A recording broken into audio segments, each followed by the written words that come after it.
네, 고맙습니다. Okay, hello, welcome back. Let's see, we're going to start the session 2 of the Korean Suul. We'll start with Julia Mellor. Julia, thank you so much for joining us today. Yeah, we've got quite a few drinks behind you there. Is it inappropriate to say that I drank them all? I'm not sure if I have to admit to that, but I'm sure you get that question a lot. it's a record. All right. Okay. Well, please welcome Julia Mellor. Okay, great. Everyone can see my screen. Oh, okay, Yes. I hope. Yeah, all good. I'm just going to put it into present mode. Well, first of all, thank you very much for the opportunity, Professor Park and Professor Lee, for having me on here to talk about one of my absolute joys in life and my life passions, which is, of course, Korean traditional alcohol. My name is Julia Mellor, and I am a specialist in Suul. I'm a Suul specialist, and I am the founder of the Suul Company, which has mentioned a couple of times, lots of familiar faces in here today. But we are a company for education and promotion for all things that are to do with Korean traditional alcohol. So today I was asked to speak a little bit about maybe a more lesser known category in some ways, the Cheongju or the Yakju category of Korean alcohol. So I've chosen as a topic today to select the opportunities and challenges in an evolving Suul industry of where is Cheongju's place? Where can this category go in terms of the Suul industry at large? So today I kind of want to talk about my observations from operating a business and working in Suul for about 10 years and where we can see the development of this, to me, actually, personally, one of my absolute favorite categories of Suul as a whole. But before I jump into that, I just want to give you a bit of a background for the Suul Company and let you know myself what I do and what does a Suul specialist do, because I did have to sort of invent that term. But basically, I am Australian, but I am speaking to you all from Korea because I have lived in Korea for 15 years. But I have actually been researching, studying, and working and building a business for Suul for 10 years. So it's a very, very different industry from when I first started. My journey certainly began with tasting, with drinking and trying a lot of different things. But I did spend a lot of years studying fermentation at various academies in Korea here, and then also working with small craft breweries. And in a lot of ways, I like to say being a fly on the wall to the industry and just keeping a keen ear to all the things that have been changing. So I learned very quickly that I had this rare opportunity to learn so much amazing information about this aspect of Korean culture. And I wanted to communicate that. I felt a sense of almost a sense of responsibility that more people needed to know about this in English. Because when I started and I Googled Makgeolli, there was no information whatsoever. I think it was a Wikipedia page was the only resource that we had back then. So over the course of the time, we have evolved into a lot of different aspects. But for the most part, what the Suul Company does in terms of services really does focus on education. And it's been so great to pick up on this theme, actually, of the two things that we do, education and community, which is something that we just are so passionate about here at the Suul Company. So what does that mean in terms of education? Probably our most common thing that we do are Suul brewing classes. I've become quite passionate about brewing science and how to make very different recipes, right from really simple experiential classes. Pre-COVID, we actually had a thriving tourism business where people would come to Korea and just want a one-day class and get a snapshot in a different way of what Korean alcohol might be. That's obviously not possible anymore, sadly. But also with those one-day experiential classes, we also have very advanced courses that delve deep into microbiology, duruk making, distillation, and of course, multi-brewing techniques.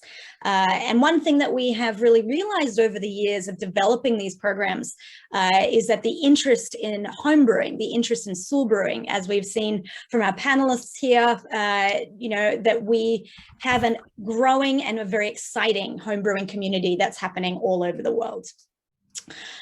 So we do Suul brewing classes. We also do tasting tours. As I said, I started as a taster. We started a meetup group in the very beginning days, which was called Makgeolli Mamas and Papas Korea, MMPK for short. And every 3 weeks, we would go to a different makgeolli bar, and I would open it up to anyone on the internet, friend or no, to come and join us. And we would order all the makgeolli on the menu, and I would have rating sheets, and people would write down what they thought. We'd have a very in-depth conversation about flavors and profiles. And then we'd collect that information and put it on the internet as a directory of information. So as a way to continue that in our business model, we do offer tasting tours, which really shows the history, the culture, but also communicates the industry. What do we have here in Korea in terms of makgeolli, soju, Cheongju, yakju, all those things. And we also do brewery tours. One of my real passions is connecting the consumer with the producer. I think there's such a rich opportunity for consumers and lovers of Suul to see where it's made, to meet the brewers and the artisans of who are making these products, and to have conversations and to share that joy together. So I love to do brewery tours. Also brewery consulting. We are a bridge to help people interested in opening their own makgeolli breweries internationally. So we do consulting and training for people also wanting to go into the commercial space. Lovely to see Alice here. So excited every time I see her because she studied with us years ago. And it's so inspiring to see just from that beginning seed what she's accomplished. And she truly is a trailblazer in so many ways. So it's very exciting to see the fruition of those small seeds that we start here at this little company. But unfortunately, is a common story, COVID has changed businesses, small businesses like mine. All those 4 things, we pretty much can't do much of those anymore. So for 2 years, it's been a bit of a rough time for us at the Suul. But we're not giving up. We pivoted to online classes, online events, and online education, which actually has been, in a lot of ways, opening our minds and expanding our reach. We're so busy here in Seoul that often we don't get to service the online space quite as much. So it's been very eye-opening to now have that access to a completely different reach of potential customers, but potential drinkers, potential homebrewers, and potential Suul lovers at the end of the day. So as a business, these are just some of the things. These are our core things that we do. We also do promotions, translation, anything there is to do about Suul. But our core ethos is really education at the end of the day. But separate to the services that we offer, also a real passion to me. And as I said, one of the things that I'm just really loving hearing from all the panelists today is about community building. When I started 10 years ago, there was no Suul programs really that were about, studying to be a Suul specialist or anything like that. All of my knowledge actually was garnered through a really robust Suul community. I was embraced and open to breweries and brewers, bar owners, Suul lovers, home brewers, and we just had this wonderful sense of community where we would sit around the bar or sit around a bowl of makgeolli and just get really nerdy and debate topics, but also explore possibilities and make real lasting friendships connected through Suul. And I'll have to say that probably was the thing that really got me so interested in this industry in the first place. And it's something I wanted to give back. I didn't want to just move on when we went from community to company. So how we still facilitate that is in home brewing forums. We get a lot of people come into our lab to learn makgeolli and then leave. We don't want them to just leave and never see them again. We want them to be able to connect with other people that have been through classes or have also just learned by themselves. So we do facilitate homebrewing forums in the form of our Facebook community online. Also, we have a number of Kakao chat rooms and connections through those channels here in Korea and abroad.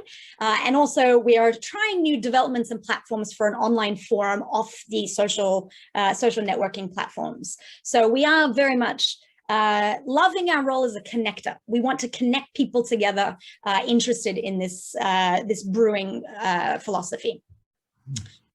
And if you're lucky enough to be in Seoul, and our restrictions have just changed a little bit, so we're very excited to get these back up and running, but we also facilitate home brewing meetups. One of the most rewarding things for me as a Suul teacher, as an instructor, I can teach the tools and the science and the knowledge, but the creativity and what people come up with and how they create and interpret that information is something that I find the most rewarding. So what we see in our homebrewing community from people from backgrounds all over the world, how they create different recipes is just amazing. And it really gives you hope for the future of this industry.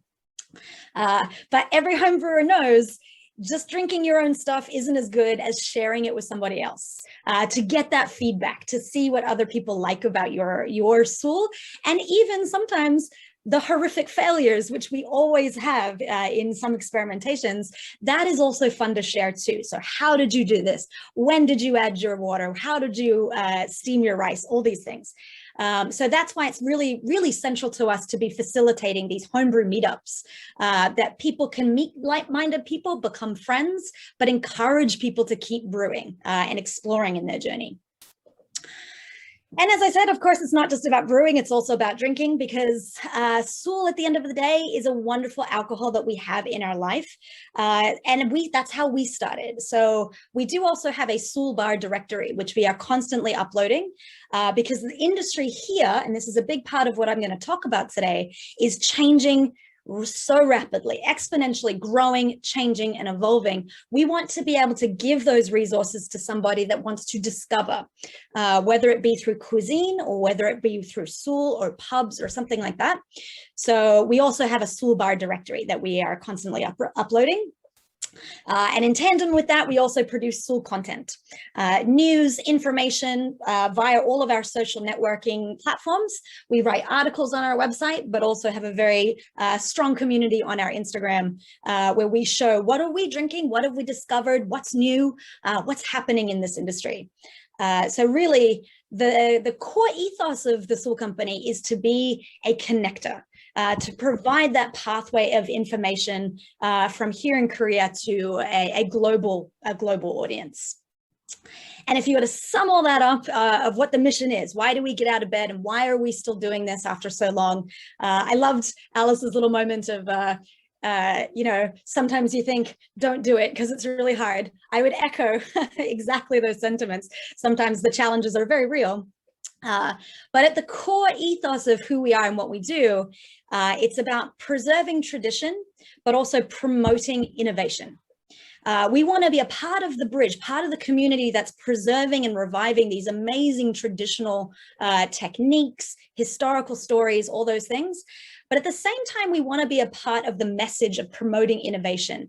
This industry is at its beginning stages of developing, growing, becoming more robust and more diverse. And we want to be a part of that conversation as well. So it's a very left-hand, right-hand kind of balance of everything that we do at the Suul company. So that's just a snapshot of what we do. So if you have any questions about what the Suul company does, you'll be able to find us very easily on every platform. But I do want to move on today to this topic of, we've talked a lot in the last day or two about makgeolli, about Suul in general, but we want to kick off Cheongju, the category of clear alcohol. And to talk about Cheongju, we also really can't not acknowledge yakju. And this is something that Alice also touched on, about being brave about describing what the categories are and to be understanding what's in a name. There are so many different categories of Suul that still are not as commonplace, and to understand those is pretty important, we believe. That being said, the terms Cheongju and Yakju have long historical development, where they first appeared in ancient texts, why they appeared, what were they referring to, and what does that mean to the drink at large.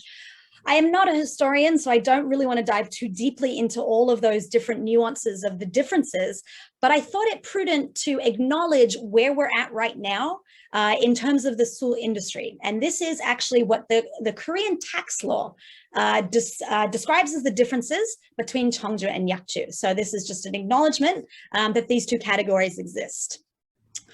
So Cheongju, according to the Korean tax law, can only use mepsal or chapsal. That being short grain sticky rice or just short grain rice. Also, it has to have less than 1% nuruk in the overall volume. So to that, actually most Cheongjus by the tax registration, tax law recognition, actually contains koji. Or is used by koji, because less than 1% nuruk is usually not enough to make your recipe. But also Cheongju cannot contain any additional fermentable plants. So what that means is no flowers, no fruits, no infusions that would perhaps be part of a specific recipe name.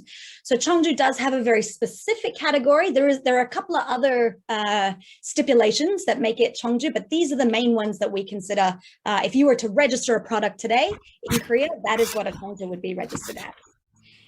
Whereas if we look at Yakju, if we would compare Yakju, according to the tax law, must be fermentable starches 50% or above. So that could be chapsal, mepsal, hungmi, it could be any kind of fermentable starch. But it can also include sugar, it can include fruits or vegetables, but the fruits or vegetables category must be less than 20% of the overall composition of the brew. And of course, more than 1% nuruk. So Yakju has a lot more flexibility, a lot more leeway for a lot of different traditional recipes and a lot of different expressions registered to the tax law. Now, as I said, I'm not going to go into all of the nuances historically of the difference between these two words because it does have a lot more to it. But I wanted to recognize that really these two commonly get used interchangeably because they are both referring to the golden clear layer that appears to the top of a brew after aging and the takju has settled to the bottom. So even though there are differences in their composition and differences in their recipes, they both refer to that clear, clarified portion of the Suul after it has been left to separate off. So as I am talking about Cheongju today, I thought that was important just to make a statement about that there are two categories of this clear liquor. And so from here on, I'm just going to be referring to Cheongju and Yakju as both part of what we call 맑은술, or just clear alcohol as that category as an alcohol.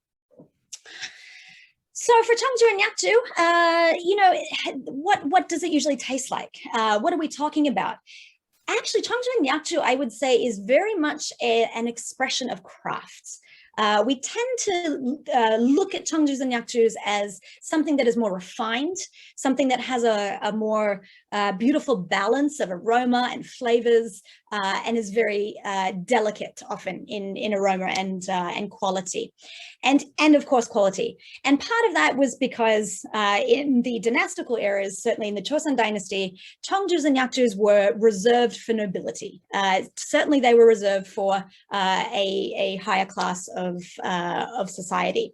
So even today, when we think of Cheongju, we think of it as being reserved for something that's a special occasion. We think of it as it's sipped and not drunk at speeds, and it's often presented as gifts or as something as a symbol of it is an expression of beauty and of the craft of the category. And because of that, we find that Cheongju and Yakju also appears a lot more into the traditional ceremonial rites. So if we think of Chesa, which is the ancestral rite performed during Chuseok and Solal, or Lunar New Year, when we're honoring ancestors that have passed away in families, there is a part where we do pour alcohol. We do pour Suul as an offering. And traditionally, that category was usually Cheongju or Yakju, being that it is considered the most highest quality and the most beautiful of the category. And so that sounds really great, and that sounds beautiful, and you think, wow, oh wow, these days everybody must drink Cheongju if that's the case. But it's not. Actually, Cheongju and Yakju as a commercial industry does not have the same kind of airtime as its turbid cousins makgeolli and takju, or of course its very heavily consumed soju and distilled alcohols. And there's a couple of reasons for that. One of them is also because it is more expensive. Craft Cheongjus and Yakjus are aged for longer so that you can get that nice clarification. And also they're not usually diluted very much so that they do have more ingredients in order to sell. So they are considered a higher level and a more expensive product. So if makgeolli and takju these days and soju have their industry, where does Cheongju and Yakju fit into this new resurgence that we have in Suul? And I just want to take a little moment to talk about that, about the evolving Suul industry. Because I've been operating a business here, so a lot of my experiences come from the commercial Suul industry and how tradition makes its way into the market and how it evolves and what's changing. As I mentioned, I started Suul, getting into Suul 10 years ago, and back then, we did not have anywhere near the diversity that we are seeing right now in terms of Korean traditional alcohol representation. Even the conversation around something like artificial sweeteners, aspartame, for example, that conversation was never really mentioned. So we now are faced with a completely different about face. These slides give you just a snapshot of some of the products that are playing around with new branding, having different elevated styles, servingware in wine glasses and in beautiful foods and restaurants. But a huge driver of that factor is actually cuisine. Where we're seeing is that connection to the consumer in Korea actually comes from boutique bars, chef-owned restaurants, smaller places, but key point here is it's younger generation that is now beginning to drive this conversation. Previously, any craft artisan Suul was very much a B2B operation. A lot of people would have their favorite brewery, they'd call them up and have them delivered to their homes. But now we have so much more access where even the average 20, 30 something that doesn't know anything about Suul can find a great place to eat on Instagram, and then we'll have this wonderful experience and be introduced to a whole new world of Suul. Therefore, we're also seeing a lot more new young breweries that are bringing their own creativity. They're playing around with different ingredients and expanding the category in tandem with a growing traditional Cheongju sector. So you would think, okay, well, that's great. So then that must mean Cheongju has got a spot. But actually, to be honest with you, what we see a lot of this development is still in the makgeolli and takju category. We are seeing more development into the table strength soju category, which is lower ABV, so 20, 30%, between sort of 18, 25% ABV for soju. But really, Cheongju and Yakju hasn't really found its spot. So it got me thinking, and actually we at the Suul company have identified a potential opportunity. We believe that the potential opportunity for Cheongju and Yakju as a category is in fine dining. Fine dining, especially Korean fine dining, is also very much on the rise here in Korea. It's actually probably secondary to the development that has happened in places like New York and London and LA, where we're seeing a lot more elevated Korean cuisine. But these days in Korea, we have a wealth of different restaurants that are focusing on quality fermentation, quality ingredients, and also a more finessed, refined way to dine. But really, the disappointing thing is sometimes you'll dine at these restaurants and they're paired with wine. There will be a natural wine pairing, or there'll be something that is international. And that, to me, I actually do think is a missed opportunity or is a future opportunity for Cheongju and Yakju to find its spot where it has a consistent place in the consumer market. And the reasons are threefold. Firstly, Cheongju and Yakju are better for food pairing. They are more diverse. There's a lot more opportunity to create a lot more diversity in the category. And also they right now, the portfolio of the category right now is quite sweet, but the way that fermentation can be achieved, there's possibilities, as Alice was saying, you can create something bone dry, you can have something with light acidity, you can have bitterness. So there's big potential for food pairing for Cheongjus and Yakjus. Of course, there's rich storytelling. When you have a sommelier tell you all these things, you love to hear the stories, and Cheongju and Yakju also has potential for rich storytelling. And elegant service. Cheongjus and Yakjus are generally not confined to needing carbonation control. They can be served in glass, and they have a lot more potential for creating that atmosphere in fine dining. So I just wanted to back this up a little bit with a case study, a very quick case study. And this is absolutely showing us that this is possible, the power of cuisine. And this is actually something that we facilitated. We connected a Michelin star restaurant called Evet in Cheongdam with one of our good friends at the brewery Song Do-hyang, who produced samyangchun. Evet wanted to create an exclusive only produced at their brewery Cheongju. And so with meeting these two guys together, they created a beautiful Magnolia Cheongju together. And this is an exclusive line. They actually had, you can see the label, the Chef Joseph actually designed that label. It's a kat, the old traditional Joseon Dynasty hat. So they had a naming competition on Instagram, and the winner was Oh My Kat, or my God. So it's a real play on words there. But they were immensely successful. They were selling out completely. And actually now Samyangchun can use its own network of restaurants to introduce this concept of artistry and dining, artistry and food can be paired with artistry and finery in also Cheongju and Yakju as a category.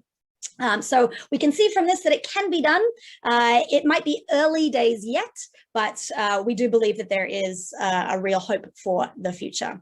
I do apologize. I do tend to ramble on and talk a lot, but I know it's a confined time. So I know that was a very quick snapshot, but I do really strongly believe personally, I've always been a huge fan of the Cheongju Yakju category. And the one story that I will say to everybody, the best thing about Suul is that there are all these categories, makgeolli, takju, Cheongju, soju, but they all come from the same process, that same base of rice, water, and luru. But you can create all of these different categories. And if somebody comes and says to me, oh, you know, I don't really like Korean alcohol, I usually say to them, you haven't met the right alcohol for you yet. And there's one out there. And so I really do hope that Cheongju and Yakju one day does become a bit more prominent and a little bit more elevated. So yes, that is the end of my session today. But as always, if there are any questions, I'm more than happy to answer them. Yeonsup from the UK, is Cheongju similar to sake? Yes, it is. It is probably the closest relative to sake because generally Cheongjus by the tax law category are using ipguk or koji. The difference being that they still use Korean rice and Korean techniques, but it is probably your closest relative, I would say, to a sake. Thank you for your question. Very nice. Very nice. Thank you so much, Julia. This was wonderful. A lot of information, and thanks for update, especially with the Suul scene in Korea. Are most of these new stores in Seoul, or do you find them all over Korea? My resources are usually in Seoul, so I see them a lot here, but I have been told that Busan actually has a very thriving Seoul bar industry. And so my suspicions are that they are growing in other cities as well. Right. In your experience, what do most people like in fine dining? Do they like sweeter Cheongju or drier Cheongju? Do you know, it's funny with fine dining, I think drier, as a chef, usually chefs prefer something that is a little drier because there's a little bit more flexibility. The sweetness can overpower some dishes. But Evet, for example, does a full Suul pairing for every dish of a 16-course meal. You can get that pairing. And a lot of those Suuls I probably wouldn't have drunk, or a lot of those Cheongjus I wouldn't have drunk on their own, but they take on a new life when they're paired in a fine dining situation. So I think there's room for all of them. I see. Okay, great. Let's move on to the next speaker, and we'll do more Q&A after John. John, thanks for waiting. You've been patiently waiting. John here is joined us from Helsinki, Finland. It's morning there. Good morning.